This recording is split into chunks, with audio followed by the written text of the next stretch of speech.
Hello विद्यार्थियों, मैं Amit Gupta physics achiever channel से। इससे पहले हम प्रकाश के अपवर्तन से संबंधित रिफ्रैक्शन ऑफ लाइट से रिलेटेड हम 4 वीडियो बना चुका हूं और आज ये 5वीं वीडियो है और आज हम इसमें पढ़ाएंगे critical angle total internal reflection of light.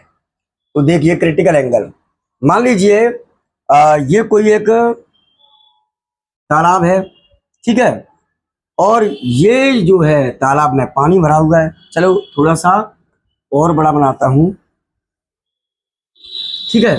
ये कोई तालाब है, पाउंड है ये, उसमें पानी भरा हुआ है। इस तालाब में जो पानी भरा है, ये इसकी जो सतह है ना, इसे इंटरफेस कहते हैं, सीमा पृष्ठ।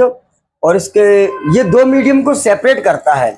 मान लीजिए मीडियम, ये मीडियम एक मतलब एयर है मान लीजिए, और ये मीडियम मान लीजिए दूसरा है, ठीक है। ये मान लीजिए ये है वाटर, ठीक है। तो यहाँ पे इस तालाब में हम एक लाइट सोर्स लेते हैं जिससे लाइट हर डायरेक्शन में एमिट होगी। तो यहाँ पे मैंने ये लाइट सोर्स ले लिया। अब चारों तरफ इसमें प्रकाश किरण निकलेगी, यहाँ भी निकलेगी, यहाँ हर डायरेक्शन में प्रकाश किरण निकलेगी, ठीक है। ये कोई तालाब में कोई लाइट सोर्स है और इस लाइट सोर्स से हर तरफ प्रकाश किरण निकल रही है, ठीक है। ऐसे भी निकलेगी, ऐसे हर तरफ निकलेगी। अब मैं एक एक करके प्रकाश किरणों को लेता हूं और उसे एयर की तरफ भेजता हूं, ठीक है।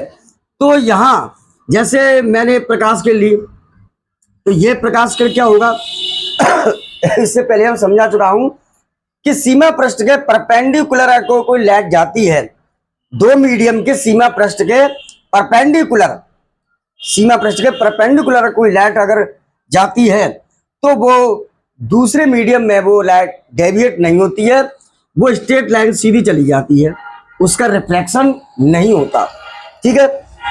तो यहाँ इंसिडेंट एंगल 0 है और ये रिफ्रैक्टिव एंगल भी क्या है, 0 है, 0 डिग्री। अब मान लीजिए कुछ लाइट रे ऐसे जा रही होंगी थोड़ी तिरछी, ठीक है। तो यहाँ पे मैं एक नॉर्मल बनाता हूं जो सीमा पृष्ठ के परपेंडिकुलर होता है, नॉर्मल। तो अब ये जो है, ये लाइट जो थोड़ी तिरछी आ रही है पानी की सतह पे, यहां ये कुछ ना कुछ एंगल बना रही है, मान लीजिए I1 angle, incident angle I1। तो हम ये जानते हैं कि डेंसर मीडियम, वाटर जो है एयर के रिस्पेक्ट में डेंसर मीडियम का काम करता है। तो जब डेंसर मीडियम से रेयर मीडियम की तरफ लाइट जाएगी तो वो जो है नॉर्मल से थोड़ा दूर हट जाएगी, नॉर्मल से दूर हट जाएगी, ठीक है। तो ये रिफ्रैक्टिव एंगल प्राप्त होगा। आप खुद ब खुद देख रहे होंगे कि रिफ्रैक्टिव एंगल की वैल्यू इंसिडेंट एंगल से ज्यादा है, रिफ्रैक्टिव एंगल थोड़ा बढ़ते जा रहा है। अब यहां मैं एक और प्रकाश कर लेता हूं, ठीक है, और मैं यहाँ पे नॉर्मल बना देता हूं। अब ये जो तीसरे नंबर की किरण है, ये इसके लिए आपतन कोण थोड़ा ज्यादा होगा, क्योंकि ये किरण जो है, ये तीसरे नंबर की जो किरण है वो दूसरे नंबर की किरण की अपेक्षा और तिरछी आ रही है, इसलिए वो नॉर्मल से थोड़ा इंसिडेंट एंगल थोड़ा और बड़ा बनाएगी। तो यहां जब ये रेयर मीडियम में जाएगी तो नॉर्मल से थोड़ा दूर हटेगी, दूर हटेगी। तो देखिए यहाँ पर रिफ्रैक्टिव एंगल का मान और बढ़ के आया। तो आप देख रहे हैं जैसे जैसे लाइट रे तिरछी होती जा रही है, रिफ्रैक्टिव एंगल की वैल्यू बढ़ती जा रही है। ये प्रकाश किरण को जो मैं डेंसर से रेयर मीडियम की तरफ फेंक रहा हूं। अब यहाँ पे मैंने एक और प्रकाश किरण ली, एक और प्रकाश किरण ली, मान लीजिए चौथे नंबर की प्रकाश किरण। तो ये प्रकाश किरण बाकी की पिछली प्रकाश किरण की कंपेयर में ये थोड़ा और एंगल से आ रही है, तो ये इंसिडेंट एंगल इनकी अपेक्षा थोड़ा और ज्यादा है। तो अब होगा ये कि ये प्रकाश किरण इतना डेविएट हो जाएगी, इतना मुड़ेगी कि ये वाटर सरफेस के पैरेलल हो जाएगी, ये वाटर सरफेस के पैरेलल हो जाएगी। तो यहाँ पे हम देखें रिफ्रैक्टिव एंगल कितना हो गया, 90 डिग्री हो गया। तब से इंसिडेंट एंगल को हम एक नाम देते हैं क्रिटिकल एंगल। क्या नाम देते हैं, क्रिटिकल एंगल। तो क्रिटिकल एंगल कोई अलग से कोई एंगल नहीं है, कोई एक विशेष, कोई स्पेशल इंसिडेंट एंगल है जिसको हम क्रिटिकल एंगल कहते हैं, लेकिन वो इंसिडेंट एंगल क्रिटिकल एंगल कहलाएगा जिसके लिए रेयर मीडियम में रिफ्रैक्टिव एंगल 90 डिग्री हो जाए। क्या मैं इस वाले एंगल को क्रिटिकल एंगल नाम दे सकता हूं? नहीं दे सकता, क्योंकि देखो यहाँ पे रिफ्रैक्टिव एंगल रेयर मीडियम में ये 90 डिग्री नहीं है। इसको मैं नाम दे सकता हूं कि भाई ये क्रिटिकल एंगल है, ये वाला इंसिडेंट एंगल क्रिटिकल एंगल है? नहीं। क्यों? क्योंकि इसके लिए रेयर मीडियम में रिफ्रैक्टिव एंगल 90 डिग्री नहीं है। तो यहाँ पे जो डेंसर मीडियम में ये विशेष इंसिडेंट एंगल को क्रिटिकल एंगल कहेंगे जिसके लिए रिफ्रैक्टिव एंगल रेयर मीडियम में 90 डिग्री हो जाता है। तो ये आपने क्रिटिकल एंगल की परिभाषा पढ़ी, ठीक है। तो इसको मैं लिखता हूं कि डेंसर मीडियम में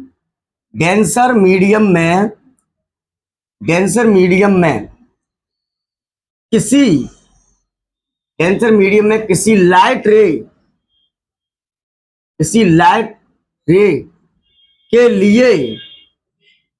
के लिए वह विशेष इंसिडेंट एंगल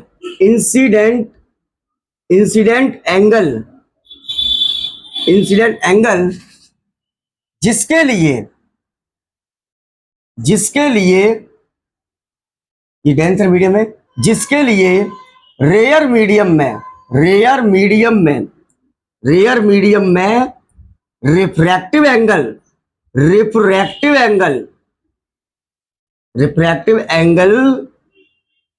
90 डिग्री हो जाए, 90 डिग्री हो जाए, तब वह इंसिडेंट एंगल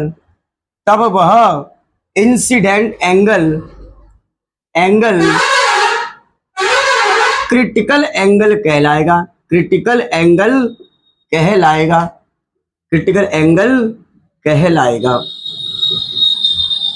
ठीक है। तो आप देख रहे हैं डेंसर मीडियम में किसी लाइट रे के लिए वह विशेष इंसिडेंट एंगल जिसके लिए रेयर मीडियम में रिफ्रैक्टिव एंगल 90 डिग्री हो जाता है, तब उस इंसिडेंट एंगल को क्रिटिकल एंगल कह देंगे। इतनी बात समझ में आई? क्रिटिकल एंगल क्या है? इस वाले किरण के लिए इस वाले इंसिडेंट एंगल को क्रिटिकल एंगल नहीं कहेंगे क्योंकि रिफ्रैक्टिव एंगल रेयर मीडियम में 90 डिग्री नहीं है।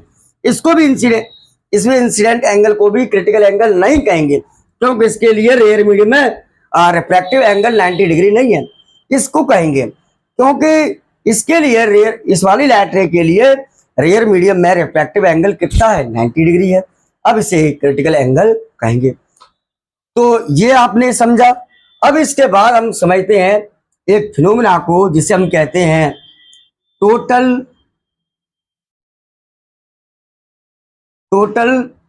इंटरनल रिफ्लेक्शन ऑफ लाइट, प्रकाश का पूर्ण आंतरिक परावर्तन। टोटल यानी इसे हम शॉर्ट में भी लिख सकते हैं TIR, ठीक है।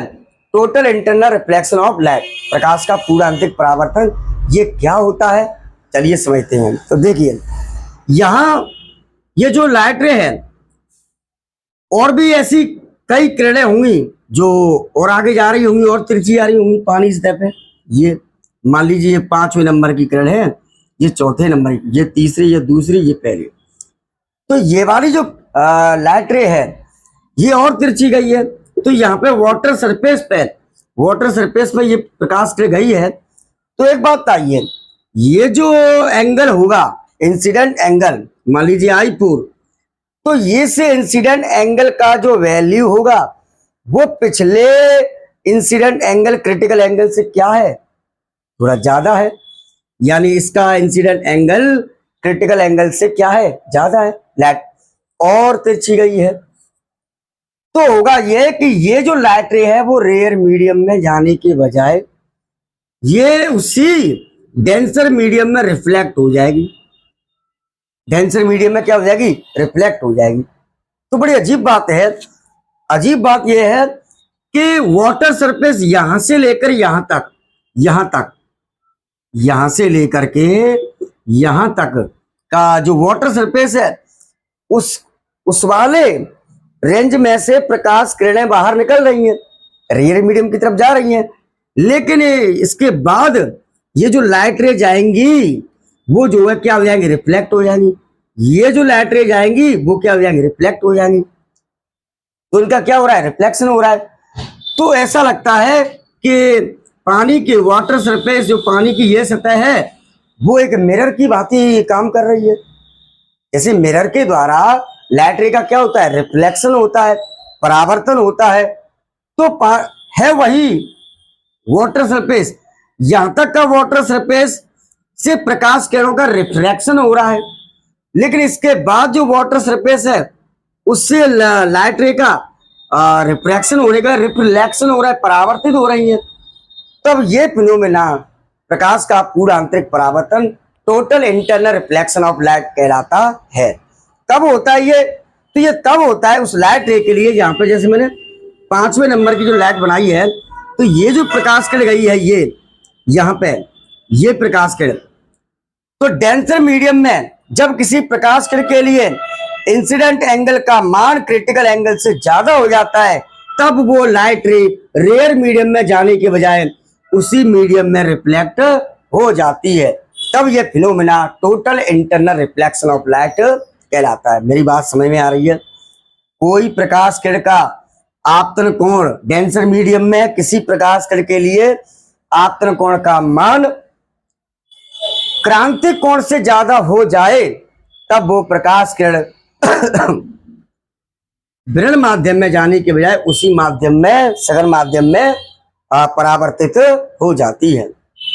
क्या अगर ये घटना यहां हो रही है तो बहुत इसमें पौंड में है, यहां भी हो रही होगी। देखो ये प्रकाश किरण गई ऐसे, तो यहाँ पे मैंने ये नॉर्मल बनाया, तो प्रकाश किरण क्या हो गई, अपवर्तित हो गई। ये मान लीजिए R1, ये I1, और प्रकाश किरण गई, ये तिरछी गई, ठीक है। तो ये क्या होगी, और ज्यादा रिफ्लेक्ट हो रही होगी, R2 मान लीजिए I2। अब यहाँ भी प्रकाश किरण गई होगी, और भी जा रही होंगी प्रकाश किरण ऐसे। तो यहाँ पे मान लीजिए इंसिडेंट एंगल I3 है। तो अब ये प्रकाश किरण यहाँ इधर वाटर सरफेस के पैरेलल हो गई, समानांतर हो गई। तो यहाँ पे रिफ्रैक्टिव एंगल कितना हो गया, 90 डिग्री हो गया। तब ये वाला इंसिडेंट एंगल क्या कहलाएगा, क्रिटिकल एंगल। तो इसके बाद भी किरणें जा रही होंगी, तो ये किरणें जा रही होंगी, तो इसके लिए जो रिफ्रैक्टिव इंसिडेंट एंगल का वैल्यू है, मान लो I4, वो क्रिटिकल एंगल से क्या है, ज्यादा है। तो ये जब प्रकाश किरण वाटर से एयर के लिए जाएगी, डेंसर से रेयर मीडियम के लिए जाएगी, तो ये इसका इंसिडेंट एंगल क्रिटिकल एंगल से ज्यादा हो चुका है। तो ये रेयर मीडियम में जाने के बजाय उसी डेंसर मीडियम में रिफ्लेक्ट हो जाएगी। तब ये phenomena total internal reflection of light कहलाता है, प्रकाश का पूरा आंतरिक परावर्तन कहलाता है। इतनी सी बात है प्रकाश के पूरा आंतरिक परावर्तन। क्रांतिक कोण और पूरा आंतरिक परावर्तन में इतनी सी बात है कि सघन माध्यम में जब कोई प्रकाश किरण, जब कोई प्रकाश के सघन से विरल किरण जाती है और रेयर मीडियम में उसका अपवर्तन कोण क्या हो जाए, 90 डिग्री हो जाए, तब उस इंसिडेंट एंगल को क्रिटिकल एंगल कहेंगे।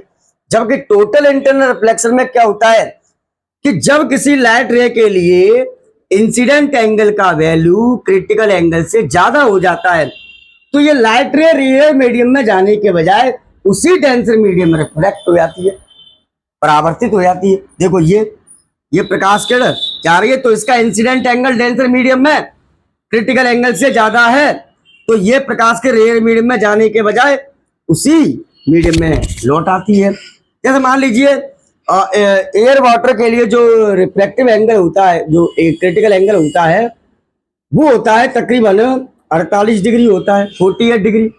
तो 48 डिग्री क्रिटिकल एंगल होता है, और ये जो है क्रिटिकल एंगल का यहाँ पे जो इंसिडेंट एंगल का वैल्यू है इस वाली लाइट के लिए, इस वाली के लिए जो लास्ट वाली मैंने बनाई है, मान लीजिए 50 डिग्री है, तो ये 50 डिग्री जो एंगल है इंसिडेंट एंगल, वो क्रिटिकल एंगल से क्या है, ज्यादा है।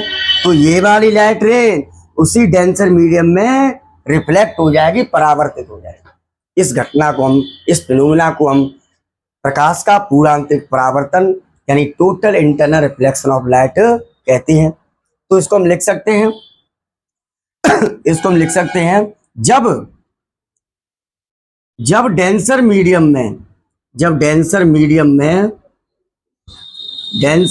में किसी लाइट रे के लिए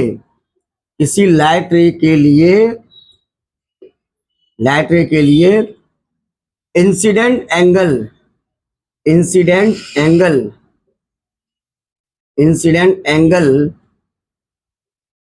का वैल्यू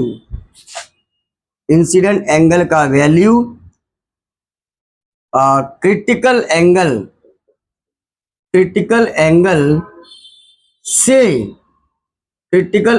से अधिक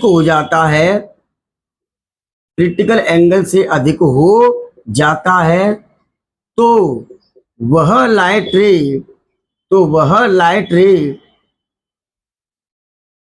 रेयर मीडियम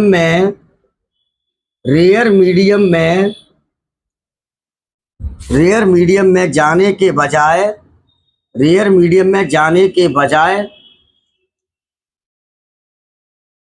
उसी डेंसर मीडियम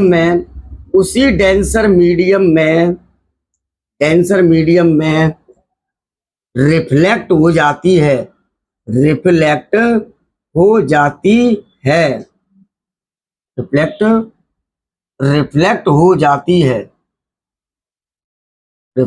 जाती है। तब ये घटना या फिनोमेना TIR कहलाती है। तब ये घटना TIR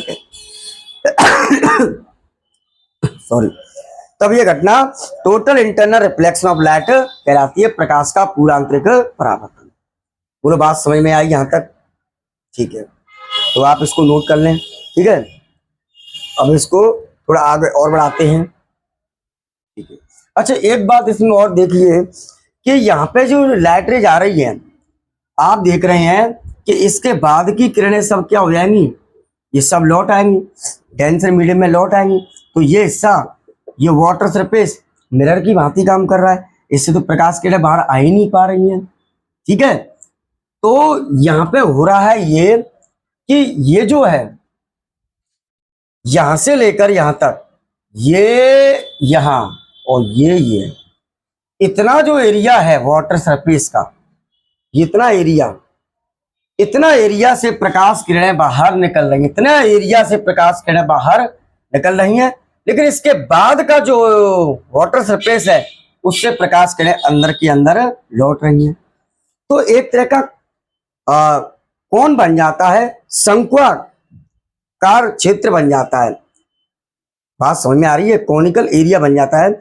जैसे ये वाटर सरफेस है, ठीक है, वाटर सरफेस है, तो यहाँ पे लाइट सोर्स है इसके वाटर सरफेस के अंदर, तो किसी क्रिटिकल एंगल के बाद प्रकाश किरण जाएगी तो लौट जाएगी, इधर भी जाएगी लौट जाएगी, इधर भी जाएगी लौट जाएगी, इधर भी जाएगी लौट जाएगी। तो चारों तरफ से ऐसा ये कोन बन जाएगा, यानी प्रकाश किरण तालाब के हर किनारे तक ये नहीं निकल पाएंगी, उसी सीमित क्षेत्र में निकलेंगी प्रकाश किरण ऐसे इस हिस्से। तो बाकी का जो जल का हिस्सा होगा उसमें प्रकाश किरण नहीं निकलेंगी। तो इस कोन वाले एरिया में ये ऐसे, ये कोन वाला एरिया, तो यहाँ पे वाटर सरफेस, ये वाटर सरफेस है, ये लाइट सोर्स है, और इतने हिस्से में प्रकाश किरणें ऐसे निकलेंगी। बोलो बात समझ में आ रही है कि नहीं?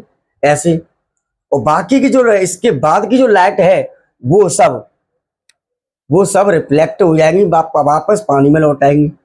हाँ समझ आ रहा है कि? तो ये है, ठीक है, ठीक है। अब इसकी दो कंडीशन है, दो शर्तें हैं।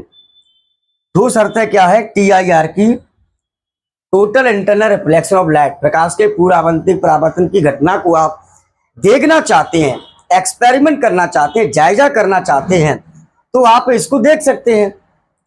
इसकी दो शर्त फॉलो करनी पड़ेंगी, दो शर्तें, दो कंडीशन। दो शर्तें ये हैं कि पहला, प्रकाश किरण को हमें प्रकाश किरण लाइट रे को प्रकाश किरण को डेंसर से रेयर मीडियम में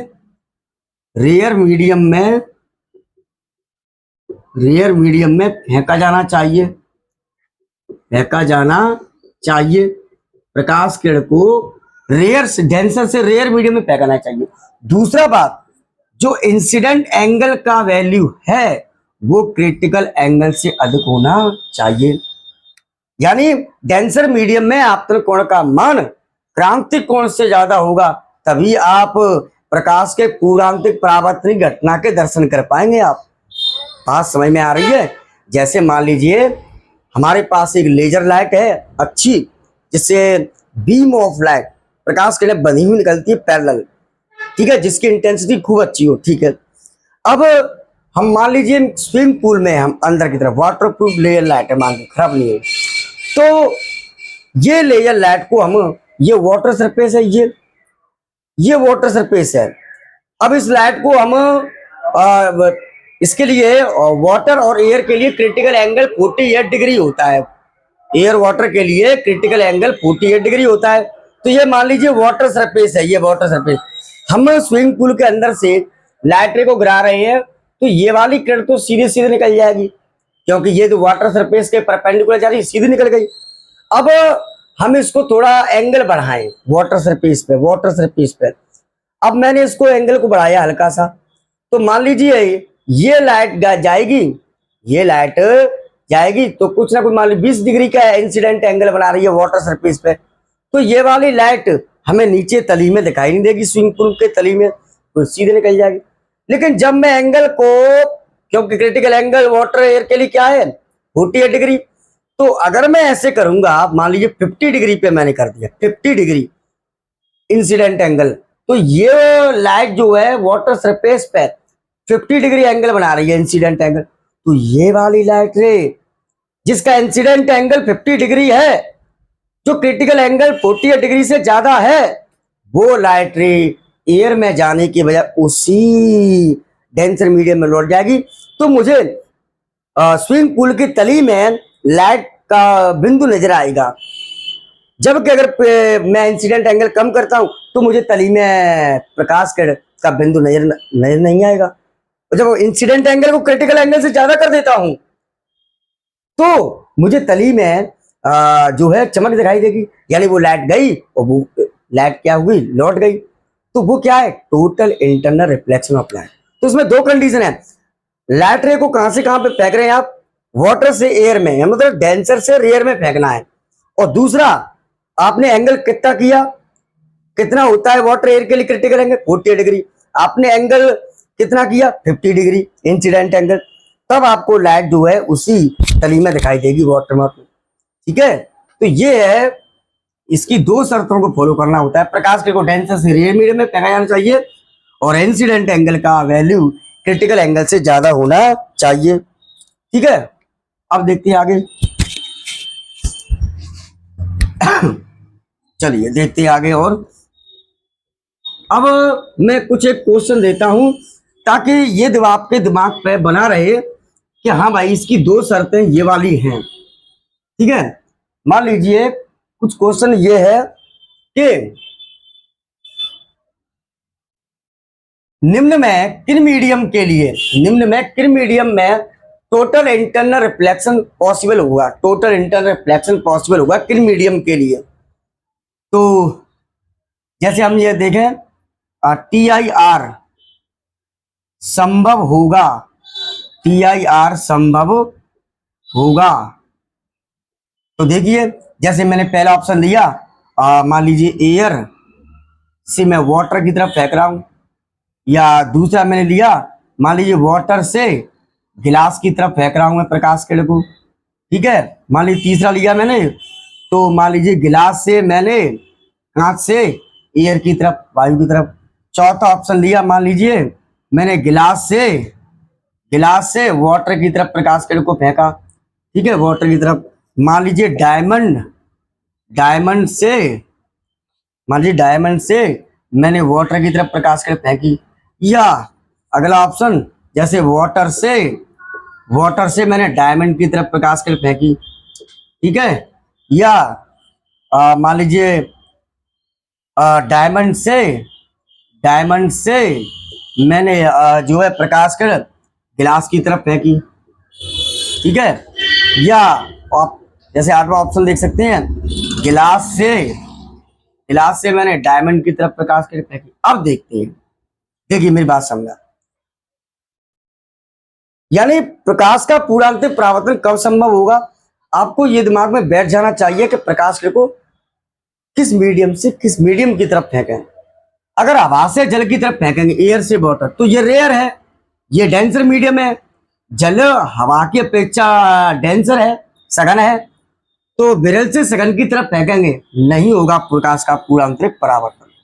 वाटर से गिलास में फेंकेंगे तो वाटर गिलास की कम अपेक्षा रिस्पेक्ट में क्या है, रेयर है, और गिलास उसके रिस्पेक्ट में क्या है, डेंसर है, तो रेयर से डेंसर नहीं होगा प्रकाश का पूर्णांतरिक परावर्तन। गिलास से एयर की तरफ